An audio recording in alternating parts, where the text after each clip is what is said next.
Hindi lang puro gisa ang gawin natin sa munggo. Ipapalivel up natin ang paborito niyong munggo recipe. For today's video, gagawa tayo ng budget-friendly ulam para sa ating pamilya.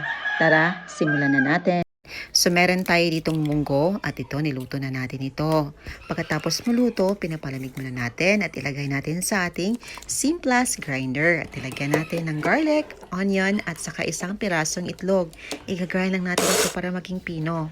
Napakasulit talaga at napakadaling gawin kapag gagamitan natin ng grinder. At ito na, napino na natin ito. Alin lang natin sa ating lagayan. O diba, pinong-pino at hindi talaga natin mamamalayan na munggo pala ito.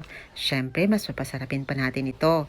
Nilagyan natin ng cheese powder. Ito ang twist na ating gagawin. Nilagyan pa natin ng iba pang pampalasa.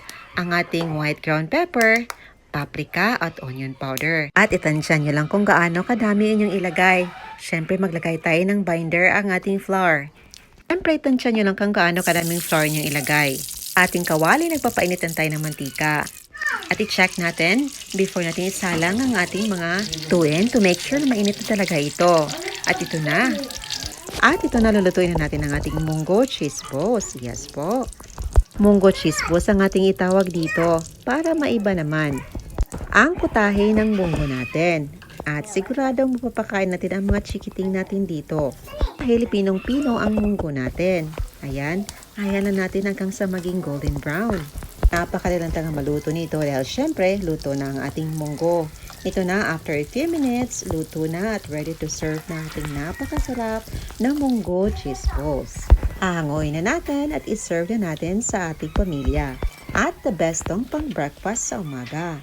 Siyempre mga mamis, pwede niyong lagyan ito ng iba't ibang pampalasa at gulay para masustansya at masarap. Pwede din lagyan ito ng malunggay at isama niyo sa pag-grind. Ito na, nagbudbud na tayo ng cheese powder. Mas madaming cheese, mas masarap at mas masaya at magugustuhan ng mga bata.